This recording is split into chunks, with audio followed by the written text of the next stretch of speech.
We've been fighting a lot of giant bugs in Grounded and worrying about orc invasions and all kinds of things like that lately. And I realized I don't even know how to use a spear in real life. So we're going to build a practice spear today. It's a simple project anyone should be able to do. So just follow along. 5 feet of 3/4 inch PVC pipe, polyurethane insulation for 3/4 inch pipe, green and gray duct tape.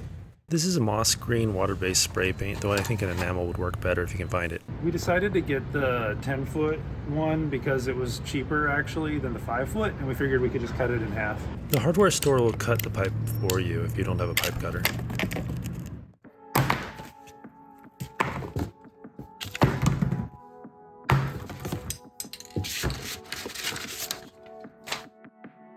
The paint will adhere better if you sand it and clean it with acetone. The acetone is highly flammable, so if you want to burn down your house, this is a good time for that.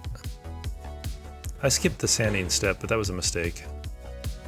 Now we're going to roll up some paper in order to make the little root that hangs off the end.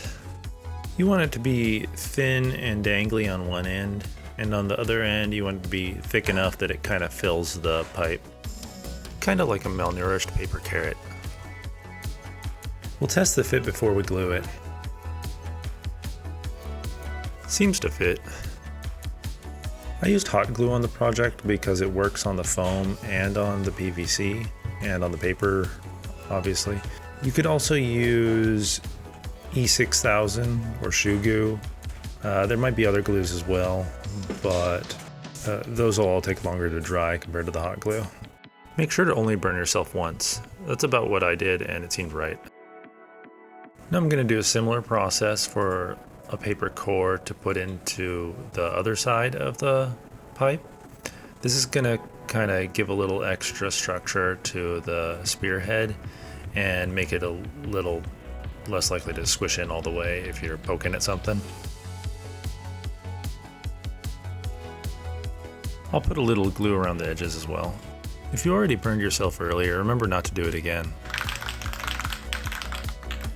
And now we'll spray paint the spear shaft. Like I said before, this water-based paint doesn't stick quite as well as I think a enamel would have. Also, it would have stuck a little better if I'd sanded it. You may also want to find a little bit darker green. My only options were really this, or a dark green, or a really bright green. Then cut off a section of foam for the spearhead. I used about 11 inches, but you could vary that a bit.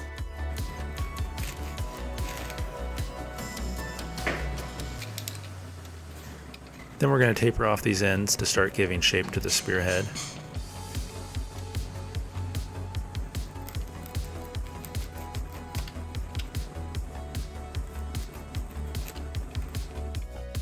Then we're going to cut down the side that's not already split so that we can make the tip of it flat.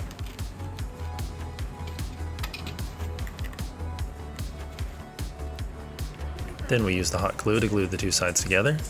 If you touch it with a metal tip, you can accidentally melt the foam.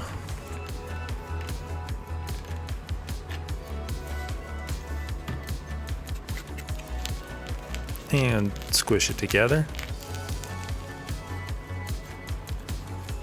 Then you give the foam CPR.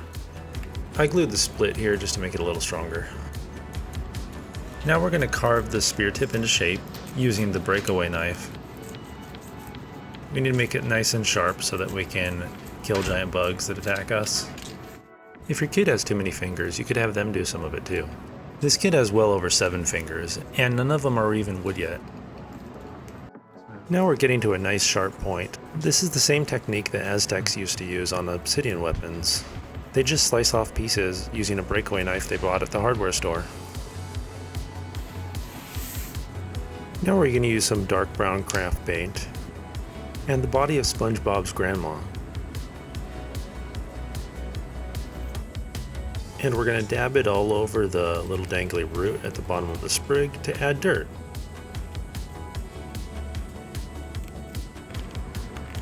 And add a bunch of hot glue to attach the spearhead. Jam it on there before it has time to cool down. Now we're going to cover the head of the spear in a gray duct tape If you could find something less glossy, that'd probably be better. This will give extra durability to it and give it the gray color from the pebblets in the game.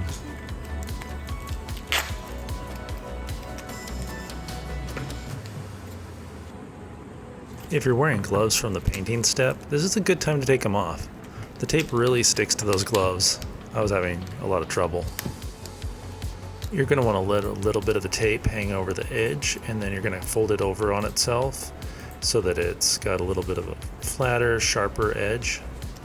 It gives it a little more of a pointed, sharp look instead of just rounded. And finally, we're going to do the green wrappings around it. For this, I used green duct tape.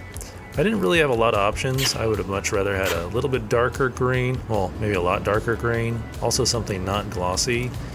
Maybe if you look online, you can find more options. This is all I could find searching the hardware store and Walmart. I started off with thicker strips, and then I did some thinner strips that looked a little more the size of the plant fibers in the game.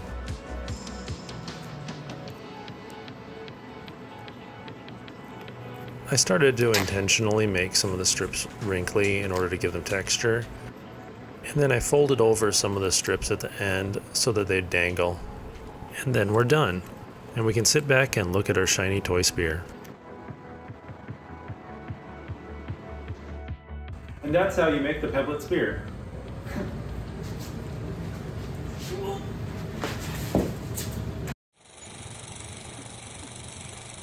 And then, having betrayed his father, Ryan was left to fight off the insect hordes alone.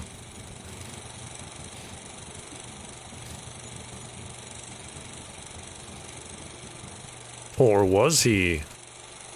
Thanks for watching our video. Make sure to like and subscribe, and tell us about your insect fighting adventures in the comments.